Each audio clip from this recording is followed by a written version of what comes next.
short weeks away, and Run Pure Sports is gearing up for the season with the best deal in DFS. For a limited time only, we are offering new members a 15% discount for the life of their subscription, including SaberSim subs. Simply use the promo code NFL15 when subscribing to take advantage of this great deal before our prices go up. And at RPS, we don't just give you access to one sport. When you subscribe to our premium service, we give you access to all of our content, including NFL, NBA, MLB, PGA, and so much more. And we're not going to charge extra for access to our preseason content either. Our memberships include all of our content, including the NFL preseason. The best DFS players in the industry give you access to their core plays and slate strategies for every sport and for every slate. Simplify your lineup building process by plugging in picks directly from the top players in the world. Watch our premium live streams to gain a huge edge on the competition. Our guys are live up to lock for the biggest slates, walking you through their last-minute decisions, analyzing breaking news and injury alerts for the major sports.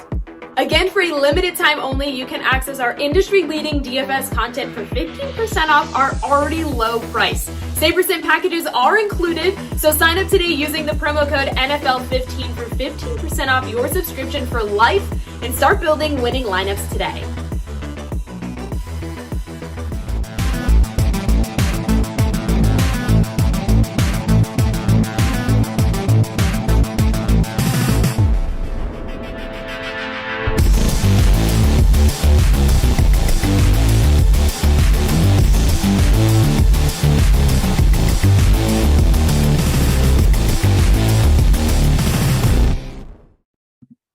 What is going on, everybody? Happy Monday. Talking some early MLB on this Labor Day morning. Hope everybody's having a great morning so far.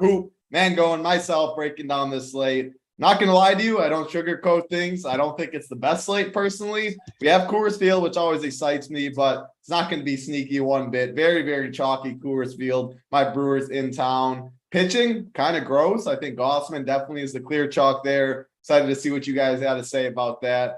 NFL season, though, man, it is here finally. Tomorrow at this exact same time, myself, the same crew, everything, same time. We'll be talking NFL instead of MLB. It'll be the first look. We'll dive in, go position by position. Same show as we did last year if you tuned in. Always a good time. Starts the process early, so excited for that. Excited to be talking NFL. And then we have content Wednesday, Thursday, Friday, Saturday, Sunday, Monday as well, the review and showdown and stuff as well. So NFL right here. So excited for that. But we'll talk baseball. As always, do us a favor. Hit that like button for us, please. And that big red subscribe button as well. I see 9.99K subscribers. Let's get to 10,000. We appreciate it. Like button, subscribe button. I'll throw it over to you first. How's your Monday going? Labor Day, kids go back to school tomorrow. So that's always exciting time. NFL right around the corner. What's going on? Yeah, it's obviously an exciting week overall for, everyone here at Run Pure. And then for me personally, the kids go back to school. And if you're a parent that has kids, that's that's a holiday in itself. So the kids go back to school tomorrow, super exciting. And then we start all our NFL content basically tomorrow as well. And the week kicks off at Run Pure with the first look show with us three, 11 a.m. Eastern. We'll be here previewing the slate. It's not a deep dive by any means. It's a first look. We go through, check out the salaries, see who might end up being chalk. If there are any injuries news we need to monitor, which, we won't really have much of that first week, but we take a look at DraftKings pricing, we take a look at FanDuel pricing and just kind of start the week, some initial thoughts. And then as the week goes on, our content becomes more and more in depth. We got the big Thursday night Showdown slate, which will be massive. Prize pools are huge for that. BigT will have the show going on Thursday. I believe they're doing Thursday morning. We'll have a ton of content for that. And then obviously the full slate on Sunday, which is super exciting. The Sunday night slate. I mean, it goes now and it's full go. We're super excited about everything that we have going on here at Run Pure Sports. There'll be some new faces mixed in this week that I think everyone will be excited for. And we still have the promo going, that NFL 15% off your first payment at 15% off for life at Run Pure. So if you use that promo code NFL15 on a monthly package, you don't cancel, you get that 15% off each and every month. And that includes SaberSim as well. So it's the best deal that you're going to get. The prices will be going up after week one. I suggest you get in now. I mean, we have tons of content. The playbook will be out. It's probably like the first thing that comes out. And then we'll have some core plays. Mangone will be doing his 3 max. We'll have the cash chart. We'll have, tons of shows, premium and free shows. I think the content obviously can be used to get to the winner circle. It's going to be a big year over here at Run Pier. And like I said, now is the cheapest you'll ever be able to get in at Run Pier Sports. So take advantage of that promo. Yeah, NFL 15, that is what, Tuesday morning? That's going to be gone, Hoop, after that Monday night game, Tuesday morning next week?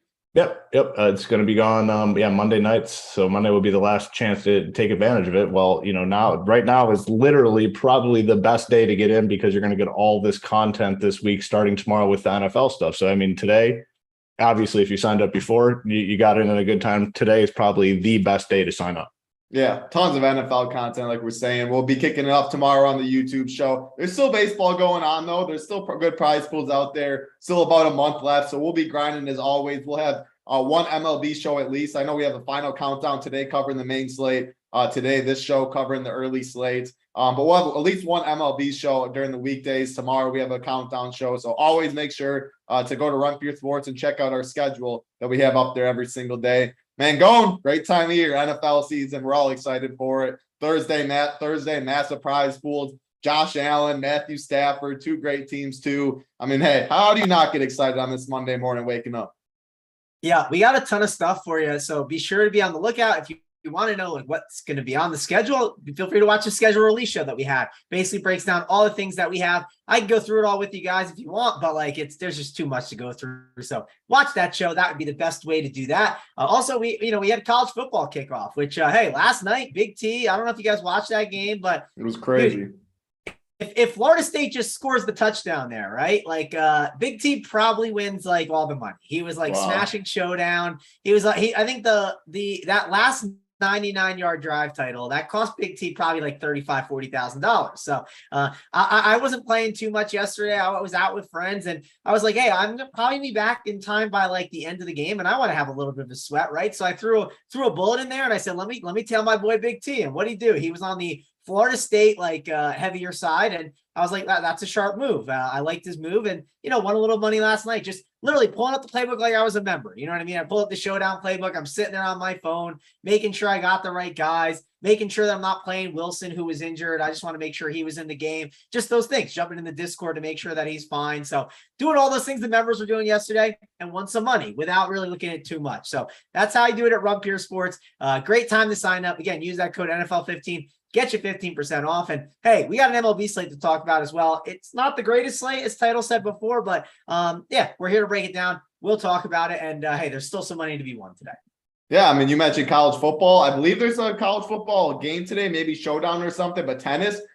See someone in chat already mentioned tennis. I saw Big T already got his Coors and player pool up. It might be locked already, but just shows it's not NFL, just NFL, not just MLB. Every sport that's going on right now, there's a lot of them. And once NFL starts, NBA is just here, right? It feels like less than a month. It feels obviously later October, but once NFL starts, time goes so fast. NBA becomes right here, and then next thing you know, it's already late June is how I see it, since NBA is such a grind every single night. But I love every second. Hockey, all of that as well. So NFL 15 is that promo code. But let's talk some baseball. Let's talk the early slate. We had 6 games. Now we have 5 games. The New York Mets, the Pittsburgh Pirates, was postponed. That was the first game of the slate at 12:35. So now Blue Jays and Baltimore start off the slate at 1:05.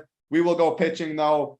Like I said, Gossman, 9.7K. I think he is the clear chalk on this slate against Baltimore. Pitching is gross. Then I think you go to the Brewers and Coors Field. That is where cash game construction will be started. That is where ownership will follow. So we got to find a way to get a little different on this slate. Mangone, I'm just going to throw pitching to you. 5 games. I don't think we need to break it up in any tiers. Like I said, I think Gossman's the chalk. See Jack Flaherty right there. I think he'll probably be the second highest owned pitcher. But who knows with its pitch count? He threw 102 in his AA start last time out, but this will be his first major league start back in a little while. Who knows what his leash is going to be? It's nice that we did see that pitch count up though. But man, there's still some other options. Tyon, Waka. Talk to me about pitching. What your plan is on the slate. Yeah, pitching is definitely a little difficult on this slate. Kevin Gausman's a clear, like, just plug and play, it feels like. But hey, if you want to just like get really different, just fading him instantly. That's one way that you are just different right away, because he is going to be an insanely owned play. But I understand why he's owned. Like, he gets a spot against Baltimore. Baltimore, we know that left field porch is one of those that it's been moved back more. So that's obviously helps those pitchers a little bit. I think that Gausman is someone that, you're going to put on Moshe Keene's 5.5 strikeout prop. If you want to play the Baltimore for some like full on leverage, we'll talk about that later, but it's got to be a little interesting because that Jacob deGrom slate that we had where he was like 90% owned, he didn't end up being on the winner. I mean, Kevin Gausman ain't Jacob deGrom. So it's just a thought. We'll obviously talk about that when we get to bats. It's a short slate where some game theory could be involved, and the Baltimore Orioles have been crushing the ball. But overall, Gausman is the top number one option on the slate. I do want to bring up Michael Wacha. Michael Wacha is not really like this like strikeout guy. You're not really that worried about him as like a team as a whole, but he's like an efficient pitcher for the most part. It feels like he doesn't get blown up that much, and he's pitching in Tampa. So I don't mind Michael Wacha. He feels like one of those plays. If I'm playing some cheap bats and I can get up to him, I don't mind putting him in as like a safe option. But Michael Wacha is not a guy that I'm jamming in my lineups by any means. I'm trying to make sure to get my bats over Michael Wacha. Let's at least start there. I want to talk about Jameson Taillon, because Taillon is someone that I do think has the ability to, one, go the distance. We've seen him be a great pitcher in the past. He's had some struggles throughout this season. Now he gets to go against Minnesota. We saw Minnesota get destroyed recently by Dylan Cease. Not saying that Taillon is even close to Dylan Cease, but he pitched like a complete game, almost no hitter. So Jameson Taillon is definitely someone that I think is in play because of how bad Minnesota's lineup can be at times.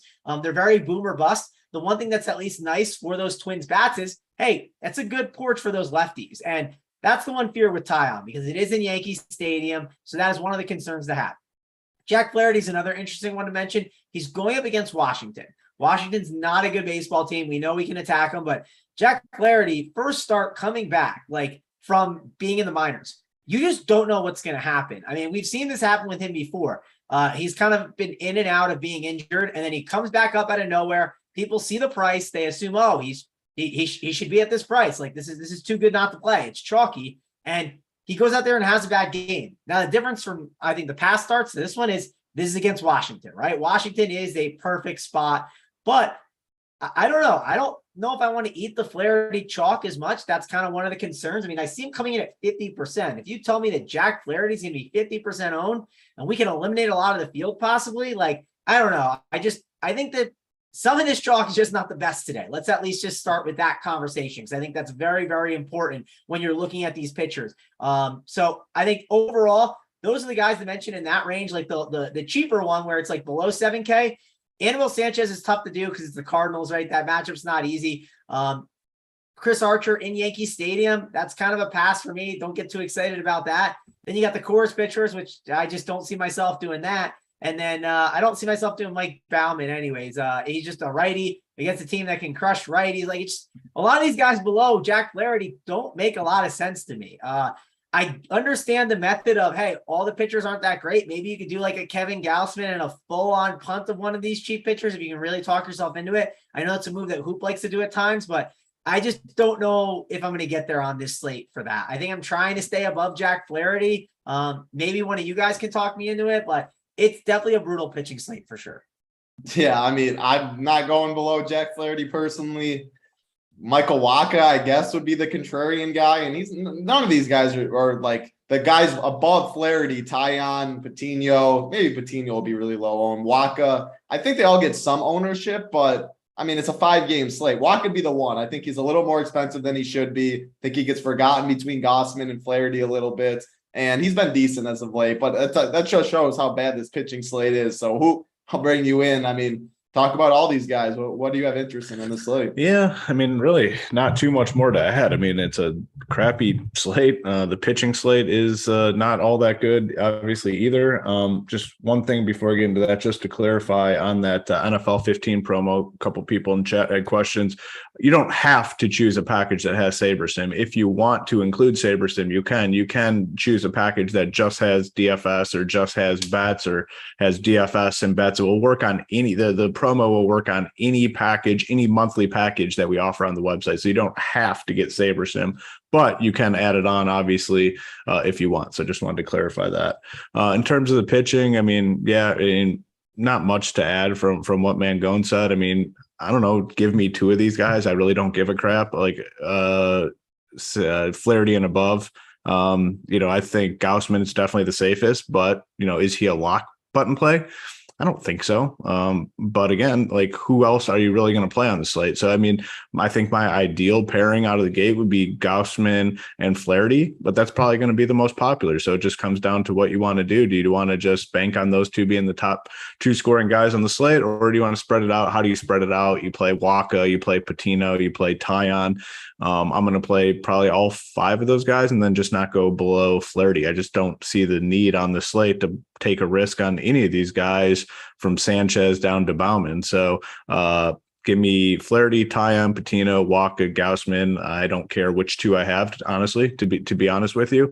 And then I'm just going to, focus more on what I get at offense. We talk about that strategy sometimes where you build your offense, you come back and see which pitchers fit. I'm good with that today just because I don't know. I just don't see much of a difference between all these guys. Flaherty does look like the guy that's going to get the most ownership. 7.2K gets the ideal matchup against Washington. He's coming off the IL, but I believe Gary had posted in the chat his last rehab start was like 102 pitches. So there's really nothing to worry about in terms of workload. And even if he is limited to some degree, like, he gets the best matchup here against this Nationals team, big favorite at home. So yeah, I'm good with any of these five. I think Patino's probably the lowest owned at 8.4K, but I'll take any two. I really don't give a crap. It's just a really tough pitching slate. You want to try and give me your top three? Flaherty, yeah. Gaussman. Yeah, Gaussman's number one just because of the safety. I guess I'll go Flaherty 2 and then Waka 3 just because I think he's like the third safest. And I mean, I don't think you're going to need a ton at pitcher today. So safety's fine with me. Yeah, no, I agree with that statement for sure. Mangone, top three. Yeah, Gaussman's my one. Waka's probably 2, just because I think he's like fairly safe. And then, I'm going to put Flaherty at 3, but I'm definitely not excited about the Jack Flaherty chalk. You know what I mean? Like, this feels like one of those like late night slates where like you pull it up and there's no pitching and you're like, am I really going to play like Zach Davies at like 50%? Now I know there's a big difference between Zach Davies and Jack Flaherty. You get what I'm doing there, but it's something to be a little concerned about. I think the point to bring up is like, I don't think this Gaussman Flaherty combo is like what I'm trying to jump on. Like, I think a lot of people are doing that and I get why they're trying to do it, but I think trying to mix and match maybe a couple of the other options, maybe even like Luis Patino. Like, I'm not a huge Luis Patino guy and we haven't talked about him a ton, but at least he gets to pitch in a really good ballpark, right? So that's just the one thing to maybe embrace a little bit, because there's not a lot of great pitching, and like, just embrace that you don't know exactly what's going to happen, right? We saw that one slate title, like Jacob deGrom was the guarantee lock with Yu Darvish. And what do you know? Like JT Brubaker and like someone else was on the winning lineup. Like, these are not amazing chalk options that we're looking at pitcher for sure. Yeah, no, 100% agree. I mean, it's just when you see Anibal Sanchez, Chris Archer, and then two guys in Coors, Feltner, Hauser, and then Mike Bauman, like, it's really hard to get excited for any of those guys. So I'm with you, though. In GPPs, I don't think I'd pair Gaussman and Flaherty together unless, I mean, you really like a contrarian offense. You're staying outside of Coors or something like that. But I think picking maybe one of them and then going to Waka, Patino, Tyon is how I'd like it for GPPs. But hey, I see some people in chat, they like Archer, they like something else. Play them. They're going to be low owned. Pitching sucks. This is the slate to do it. So yeah, that's pitching on this slate. Let's say hi to a couple people in chat today. We got Junior, Easton Guy, Rance, Bob Bice, Gator Nation, Andrew Martinez, Uncle T. Uncle T says he's got the playbook up, so make sure you check that out. We the People, JC Zargo. We got Simon in chat, Matthew Moore, DFX, Jimmy B, Jay Burton, Paraby. Appreciate all of you hanging out with us. Vinny, Mike Carr. As always, hit that like button for us, please. And that big red subscribe button at the bottom right, too. Almost at 10,000 subscribers. So we appreciate it if you hit that as well. NFL, tons of content. Go ahead, Hoop. Just wanted to clarify one more thing in the chat, because a lot of people have questions about the sign up. So if someone asked, if I sign up for SaberSim through RunPeer. Do I need a SaberSim login as well? And that's what's great about our partnership. You do not. SaberSim will be available for you right on our website. So you don't need to leave runpeersports.com to use SaberSim. It's available right on our website. There's a link in the top left of the page. Can't really miss it. So it's right there. You never have to leave the site. So that's another benefit of signing up through RunPeer. Yeah, it's very easy to do for sure. And NFL, the week the Sims are up. Mangone and Jordan did an NFL SaberSim show last week. AP usually does it every single week too. If you have any questions, hop in there. SaberSim has a lot of like default stuff where you can go back in time. They explain their product as well. So super pumped for that. Yeah, that's enough NFL though. I could talk NFL all day. Tomorrow we will be talking about it with these two at the same time. Like button, subscribe button. We appreciate it. We'll get you the plays of the day no matter what on this Labor Day. You guys are doing well so far and we appreciate it. Let's go game by game. Again, 5 games on this slate. Coors Field's on it. The Brewers, the Rockies. The Brewers are going to be mega chalk, I think. But we'll start up top. Toronto Blue Jays, Baltimore Orioles, Kevin Gausman, Mike Baumann on the mound. 85 degrees in Camden, which is nice. Gausman's going to be one of the highest owned pitchers on a 5-game slate. If you do not play him, I think playing Baltimore does make sense on this slate just for the game theory, the leverage, and get instantly unique on a slate that's hard to get unique. So I'll start with you, Hoop. Any Baltimore for you? And then the Blue Jays against Mike Baumann. Talk about this game. Yeah, so the Baltimore side's interesting on a 5-game slate. Gausman's probably going to be, first or second highest owned pitcher on the slate. What's the easiest way to get leverage in MLB DFS? Take hitters against a very popular pitcher. Does it usually work out? Most likely not, because these good pitchers are way better than the offenses. But on a slate like this, I don't view Gausman as a shutdown pitcher. Yes, he's great. Would I be surprised if he went out and got 25 fantasy points? Absolutely not. I think he can definitely go out and get the job done.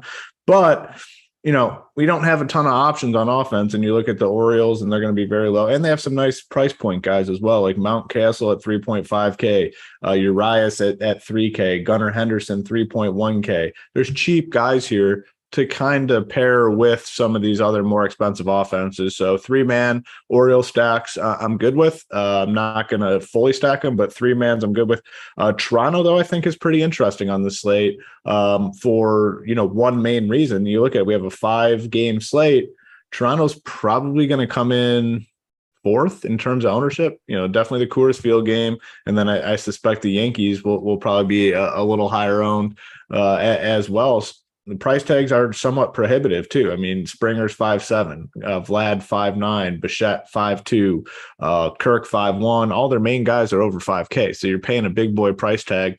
I think they probably come in 4th in terms of ownership. So I'm immediately interested in Toronto against Mike Baumann, whom I know nothing about. So I will have a good chunk of Toronto. I think the ownership is it's an ownership play for me. I think they come in low, and they're one of the best offenses in baseball. So give me a lot of Toronto, and then 3-mans of the Orioles.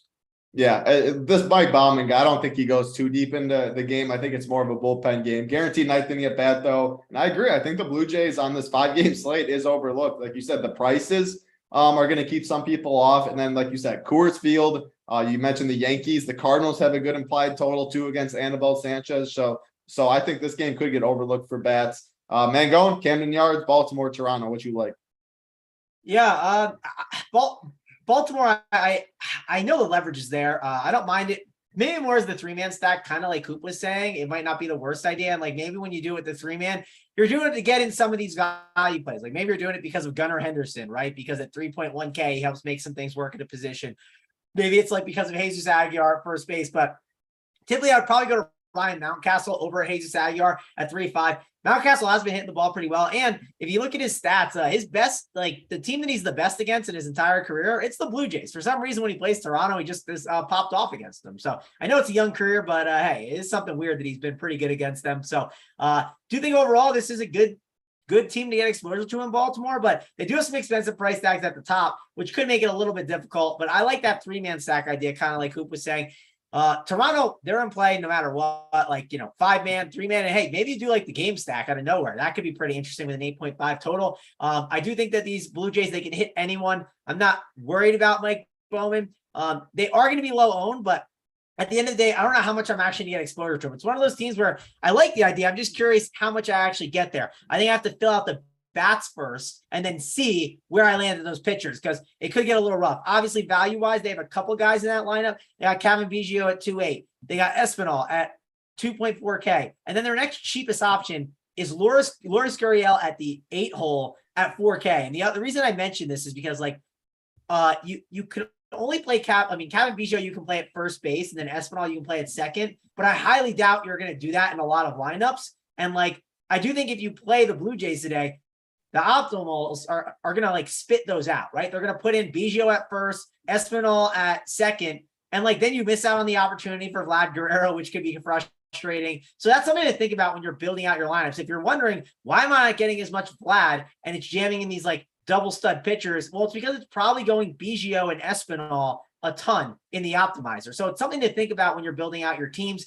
And that's why they might be a little more difficult to get, because I don't think a lot of people, especially for hand building, are going to be comfortable saying, oh, Kevin Biggio, first base, Espinal, second, and then putting in those 3 guys. I just don't see a lot of people wanting to go there and do that. So overall, I like the Blue Jays, but if you are using an optimizer, just double check and make sure if you are getting both those guys, you're comfortable with it. Don't be like, oh, I played the Blue Jays today and I didn't get any Vladimir Guerrero Jr. and he pops off for 2 home runs. You're going to be pretty tilted. So check that out before you kind of run everything and just export all your lineups. Yep, good point there. Man, these Orioles, it's what I do not like about them is a lot of the bats I like 4 through 7. Mountcastle, Jesus Aguilar are both first base, like you mentioned, Mangone. Then Gunnar Henderson is now third base eligible, and so is Ramon Urias. So you only can play 2 of those guys max on DK, and that's where I like them, and they're cheap. So that does make the Orioles a little tougher. We had someone in chat. Title, it does for the 5-man, because of the outfielders are obviously really expensive. You have Mullins at 5.1, you got Santana at 4.9, and then you can't even have a punt at your catcher, right? Because of Adley Rutschman. So that's a really good point that you bring up. It's definitely going to jam in those guys, and it's going to make it harder for those 5-man stacks to really work.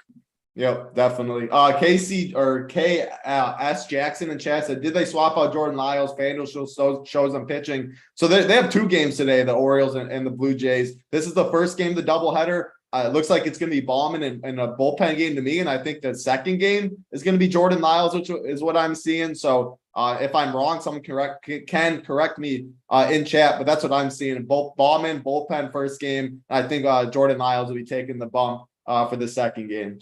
We got New York Giants fan in chat. He's always around, crushing all kinds of sports. So what's going on, man? Uncle T, Vinny. So that's the first game on this slate. Let's get to the next one. Minnesota Twins, New York Yankees. Chris Archer, Jameson Taillon on the mound. The Yankees are back home. A little over 80 degrees, man, going. Obviously, you can play Aaron Judge. No one's ever going to tell you not or that you can't. But do you like the Yankees stack? And then any Twins against Taillon? Yeah, I mean, Yankees are like the Blue Jays, right? You could almost play them anytime, right? And you'd feel decently confident in it. And Chris Archer is someone that you can pick on. So this Yankees team is definitely in play. I feel like if I had to pick Baltimore or Toronto or the Yankees, which one would I go with? I feel like I kind of have a lean to the Yankees, mainly because that value in the lineup to help make some things work. Now, the only issue is some of these value plays, how bad am I looking to play Isaiah Kiner Khalifa? That was give me a tongue twister there. Am I looking to play Tim LaCastro? No, not really. Marwin Gonzalez, those aren't the most exciting options to the roster. So that's one concerning thing. But Labor Tours in that 1 hole is nice. Trevino, don't mind. And I like Oswaldo Cabrera a little bit. So they have enough value where you can make it work. So overall, I kind of like this Yankee stack. But if I am playing them, I kind of want to make sure to get in Judge, Stanton, and like Donaldson, just because some of those other guys, it's just a little concerning there. And if you do play a lot of these cheaper Yankees within the stack, maybe it's enough to get a pretty nice mini stack of some other options, or maybe the mini stack's not bad. Maybe you can put in an Aaron Judge and then maybe a Trevino and a Cabrera, and that helps you to be able to get a really nice 5-man stack. So overall, I think this Yankee stack is my favorite compared to them and Toronto, right? If I had to pick one, that's the one that I gravitate towards, mainly because of the salary relief that I think it can offer for your lineup. Twins whisper, going to these Twins at all? No. This is my issue, and this might burn me. Go ahead. Sorry, I think I lagged for a second. Yeah, but I got you now. I don't know why my connection did that. It doesn't do it that much, but it did it there. So, but the Twins, I just want to say, Taillon is a guy I think you can attack because of that left field or that right field porch, right? Those lefties are gonna be able to get a hold of him at times, like Jake Cave, Nick Gordon, like these guys are really good for a mini stack. Max Kepler, like those prices are just really good. So don't ignore them. And if Luis Ariz is going to hit home runs, like this is the park that he can actually do it in. So overall, don't think you should totally sleep on the Twins today. Yeah, I was going to say, I mean, I'm not very scared of Tyon. He's going to get some ownership, small park in New York. Yeah. They're going to be very low owned, but I mean, it's the Twins after all. Who? Yankees, Twins, what you like for bets? So the Yankees, obviously, it's been all Judge. I mean, the rest of this lineup has done absolutely nothing. You look at the bottom of the lineup, like, man, Connor Falefa, Tim LeCastro, and then Marwin Gonzalez. Like, you just can't play those guys. So I do like the Yankees. I think I like the Blue Jays a little bit better. But if you are playing the Yankees, I mean, definitely include Aaron Judge. It should go without saying at this point, but the guy is just on an absolute tear. So this offense probably ranks fourth for me on the slate. It's only a 5-game slate, so I will have some exposure, but it's definitely going to be Oswaldo Cabrera and above. Like, I'm not messing with those guys at the bottom. Trevino, batting fifth, 3.3K at catcher. You like that a little bit. So interested in the Yankees. I was, all set to say no Twins, but you look at the price tags and they're pretty appealing. Araz 3.7, Kepler 3.2, Miranda 3.1, Nick Gordon 2.7. So I will have some Twins based on the price tags. Now, am I excited to play the Twins? Absolutely not. I mean, it's a joke that's been ongoing, I guess, for a while, but like when did the Twins like really beat you when you fade them? Like, it doesn't really happen all that often. So, if you don't get exposure, I'm fine, but the price tags might be somewhat necessary on the slate. So I'm not forcing in Twins. I am doing 150 when I do run my teams. If I get some Twins, I'm good with it, but I'm not necessarily going to force them in any lineups today. But they probably will come in handy just because of the price tag. Yeah, no, definitely makes some sense. I agree with that. 3 games left on this slate. Before we get to the next game, let's see. Hit that like button for us, please. Hit that big red subscribe button. Likes are doing pretty solid right now. We're going to get you the plays of the day this morning. Talking the 5-game early slate. We do have a 6-game main slate. I believe later we'll have the final countdown for that on the premium side. As always, you do need to be a member. NFL 15 gets you 15% off for that. 3 games left. Coors Field on the slate. Am I seeing this right, man? Going, this is supposed to be about 95 out by you today in Colorado. Little heater today. I believe it. I was outside yesterday and it was very hot. I was exhausted. So no, I think it's probably going to be hot today. The ball will probably be flying if it's like it was yesterday, man. So you got to play these guys. I think you can't ignore them. You got to go for it. Take it over. It's going to be chalk. What are you doing? Yeah. I mean, I think, like I said before, like the reason I don't want to really play Gausman and Flaherty, because I think if you play Gausman and Flaherty and like Milwaukee, Colorado, or even just like one of them is a 5-man, like how are you being different on this slate? Like, I just think there's some way. Now, maybe you're somehow able to do it within like the lineup. But like, this is not your same core slate. There's only 5 games. Like, do we think Tyrone Taylor is going to be 2% on this slate? No, he's not going to be 2%. All these guys are going to have some type of ownership. So overall, I do think that you just are going to have to play some of these guys. And the way that I think you can get yourself different is looking for some spots to maybe fade. And maybe it's like fading a Jack Flaherty at 50%, or maybe it's fading Kevin Gausman at like 80%. But I think if you're playing Gausman, Flaherty, and then you play a 5-man stack of like the Brewers or the Rockies, I don't know. I don't think you're being that different. Maybe that Rocky stack will be a little different as the 5-man, just because a lot of people will gravitate more towards the Brewers. So maybe that's the route that you can go here against Hauser. But my overall takeaway is I'd rather fade one of those pitchers than I think fade the core spot, just because I think it's a good spot to get exposure to for sure. And then from there, like maybe do like a 3-man twin stack, like we just kind of talked about, because you can gain a little leverage off of Tyon as well. So that's kind of the things that I'm looking at right now. We do need this lineup too. I don't know if we're going to have it for sure in time. That's the other thing to think about. So I don't know if that'll drive enough ownership down, because I think people will be backloaded enough where they'll be able to kind of wait on that.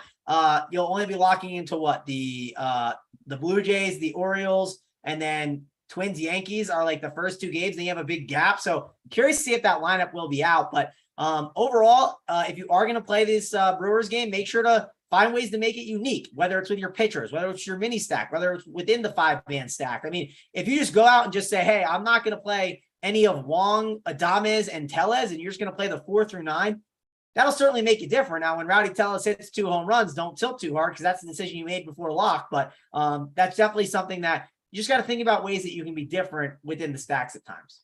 Yeah, I think you made a couple really good points there. The Rocky side, I definitely think will be lower owned than the Brewers. DraftKings didn't do a great job pricing these Brewers today. A lot of them are cheap. I think they're uber chalk for sure. And then the other point I was going to mention that you brought up, Mangone, the Yankees Twins game starts at 1:05 Eastern. The Brewers Rockies game, the last two games after that, 4:10 Eastern and 4:15 Eastern. So a little over 3-hour gap. I don't think we're going to have these lineups for the when it locked starts. I don't think we're going to have it for the second game for the Blue Jays or for the Yankees and the Twins game as well. So kind of a slate that's broken up into two is how I look at it. But like you said, there's enough games later, especially with good totals, where I don't think that's going to keep ownership down too much. You're just going to have to be around your computer and looking at lineups a little longer today. Man, it's not only Coors Field. It's not only an 11.5 total with two bad pitchers. It's about 100 degrees there today. So what are you doing in this one? Yeah, I mean, it's the clear game to go to on the slate, 11.5 total in Coors, two bad pitchers. I do think the Brewers are much higher owned than the Rockies today. I mean, the Brewers are the team that everyone's going to. The prices are pretty bad on a lot of guys like Colton Wong, 3.8K, Tellez 4.2, Hunter Renfroe 4.5, McCutchen 3.9. Just really bad price tags on the Brewers. So they're going to be like massively owned. So if you're looking to get different, like the Rocky side, I think it's fine. Like, I'm not worried about ownership on the Rocky side at all. I think the difference in ownership between the Rockies and Brewers is massive. How do you get different within the Brewers stack?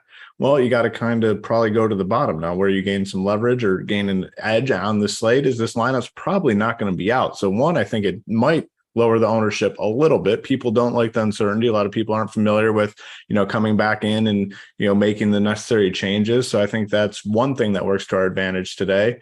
And then again, like, we don't know who's going to be at the bottom of the order. We don't know who's going to be catching in this game. So leaving flexibility is very key on the slate, and Brewers are in an undeniably great spot. So I'm going to have as much exposure to them as possible. Rockies, same. Love the Rockies here as well. But I do think they come in much lower owned than the Brewers. Are they going to be low owned? Absolutely not. But the discrepancy in ownership is going to be massive. So I will be making sure that I get a lot of Rockies exposure here. And then the Brewers, I mean, it's just bad price tags on these guys. So I'll have a ton of this game, obviously. Yeah. I mean, if I had to pick a side, on the ownership discount is just too much. I'm going to take the Rocky side. They're going to be much lower owned. Obviously, gun to my head, who's going to score more runs? You got to agree with Vegas in the guaranteed ninth inning at bats, but I think the ownership is going to be too wide. But I mean, the Brewers should all be above 5K. I wish DraftKings just had a rule, so they don't do thinking. They don't think much anyway when making pricing. Anytime you see Coors on the field, just price everyone 5K and above. I'd rather just then go like that. Takes no thought at all, and then the ownership will be much more spread out anytime Coors is on the slate. But prices are silly. Brewers are going to be very, very chalky. I'll side with the Rocky side just because of that. Let's get to the next game on the slate. 2 games left. Boston Red Sox, Tampa Bay Rays, Michael Wacha, Luis Patino on the mound. This is a cross-off for me. What you see in this one, Hoop? Yeah, I mean, 2 pitchers that we're interested in. Low total, 7.5. Shitty stadium. Bad ballpark for hitting. I just don't see anything. Devers as a one-off. Yeah, sure. I mean, you can always play Devers, third base. I mean, you've got a couple third basemen in the Coors game, but Devers, if you have a lot of money and you want to spend up, Devers, I think is fine. I don't know, just not seeing anything. I'll be off this game from an offensive standpoint. And going 3 for 3. Yeah, I'm with you on that. I do want to address a question in the chat. Someone says, is this the slate to just plug in the best player at each position? Like, I don't necessarily think that's the case. I mean, if it was that easy, we'd all be holding hands at the top of the leaderboards, right? So, like, I don't think it's that simple.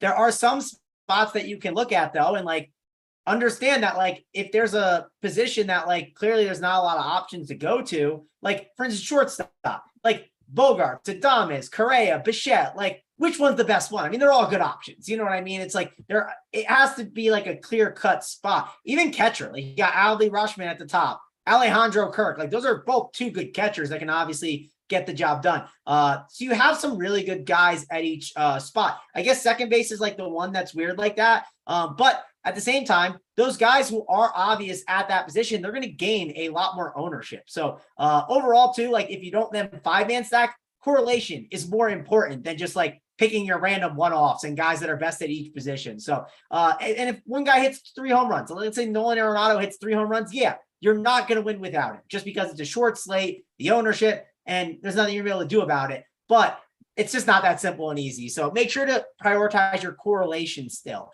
Not saying you need to for sure do a 5-man stack. Maybe a 4-man is fine if you find that spending up at another position is fine. Let's say instead of going a 5-man stack, you want to spend up and get that like last big bat at like your first base position. I don't think that's a problem. It's still fine, but make sure you still prioritize correlation for the most part. Don't just have like a 2-2-3-1 or something crazy like that. Yeah, I'm on your side with that. Every slate's a stacking slate in my mind. So 5 games, there's still 10 teams. I expect one of these teams to put up a good amount of runs where you're going to want a couple 4 or 5-mans in that lineup. So same page there. Last game on the slate, Washington Nationals, St. Louis Cardinals, Anibal Sanchez, Jack Flaherty on the mound. Similar to what was it, the Baltimore Orioles? If you want some of the most leverage on the slate, play some of the Nats. They've been swinging more of a hot stick as of late, so it's not as gross as it was earlier in the year. It's still, I'd rather go to Baltimore personally. But man, these Cardinals, Anibal Sanchez is not someone I'm worried about at all. Cardinals are swinging a hot stick. They're going to get some ownership, of course, but outside of like Coors Field is going to be mega. I don't think you have to worry about it too much. So Cardinals, one of my favorite offenses on this slate for sure. Hoop, I'll go to you. What do you like in this game for bets? Yeah, I'm not going to be messing with the Nationals. I don't mind them when they're facing a left-handed pitcher. You can get this Joey Meneses guy. You can get Luke Voigt. You can get the catcher for cheap. So when they're facing a lefty, I have a little more interest in the Nats. I mean, they've shown a little bit of upside, but against a righty, low team total, I'll be fading the Nationals. And then the Cardinals, because of the start time, ownership should be in check, and man, it's a good lineup to attack right now. Lars Nootbaar, obviously Goldschmidt, Corey Dickerson's cheap, Tyler O'Neill swinging a hot stick, or at least he was last week. Hit a lot of home runs. Should be relatively low owned because of that price tag, 5.5K.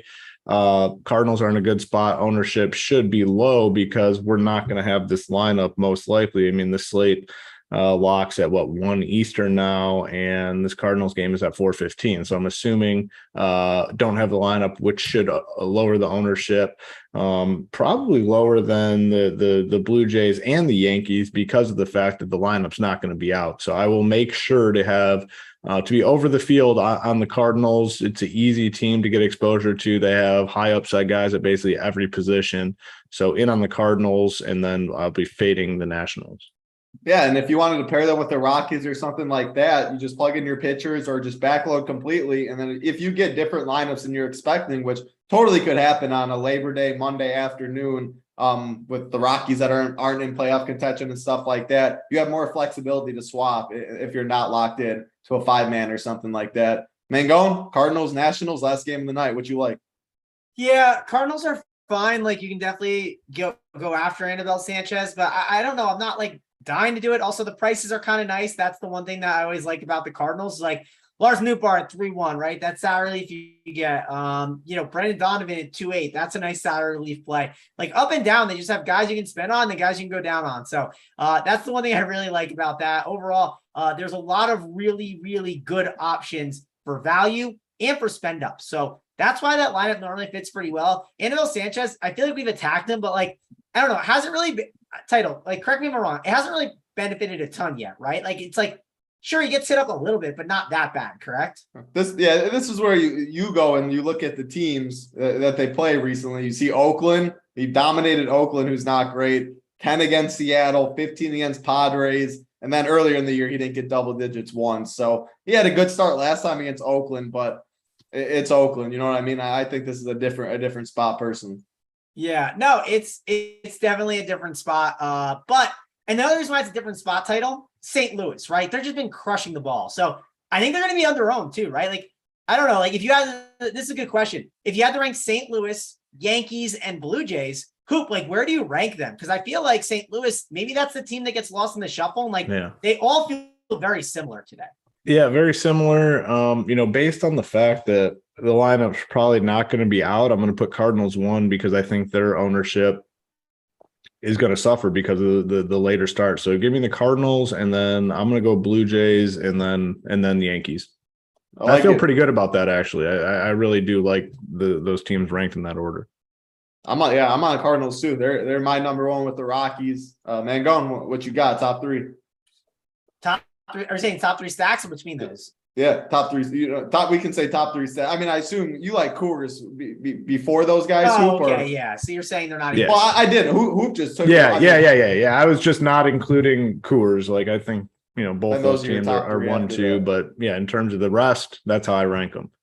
Yeah. I mean, you can say Mangone, Coors, if you're going to say a team. No. I mean, that's clearly one. I'm just thinking it through because I'm wondering if I want to put the Twins above one of these other ones because I do kind of like the Twins a little bit today. I'm with you. I think they're sneaky.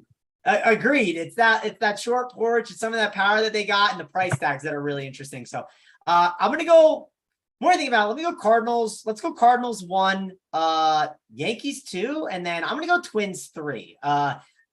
Gonna leave the Blue Jays out. Nothing against them. Bullpen game though. You got to make a cut somewhere. So I'm going to lean with that as my answer.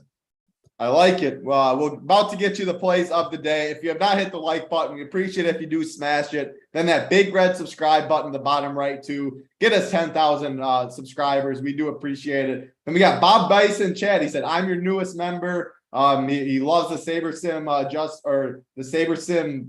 I guess they've done a lot with their product, which they made a lot of updates to it. And he won the 50-cent mini max the other day with it. So congrats to you, Bob Bice. Loved having you in RPS. And make sure you do get in the Discord as well. If you don't know how, on the Run Pure Sports website, we have a tutorial how to get in there as well. So love to see that, Bob Bice. And let's get into the plays of the day. I will start with myself first with the SO play of the day. Going to the Cardinals. Of course, I'm expecting he is going to be in the lineup. We probably won't have this lineup at lock, but give me lower half of the order in the 7 hole, what I believe. Nolan Gorman, 4.1K, second base. Think he'll be very low owned. I like these Cardinals against Anibal Sanchez. He has some power to take them deep. So Nolan Gorman, the SO play of the day. Mangone, Sweet Travis play of the day. What you got? Yeah, let's go to my boy in the 5 hole, Nick Gordon. He's treating me well. Good spot for him. And let's try to get a hold of Tyon. Another thing with these Twins, too, that you don't mind is like maybe just random one-offs, right? Like a Jake Cave one-off, a Max Kepler, a Nick Gordon, just to help make things work. Maybe you don't need to do that full-on 2 or 3-man stack. So overall, I think these Twins lefties are pretty interesting. And I'm going Nick Gordon as my play of the day. Nick Gordon, Sweet Travis play of the day. Rich Parents play of the day. What you got?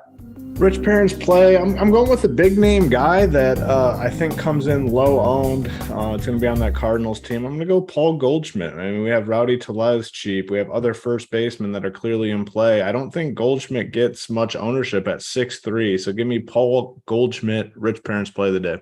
Paul Goldschmidt, Nolan Gorman, Nick Gordon, the 3 plays of the day. Fun early slate. Again, 5 games, starts at what? 12.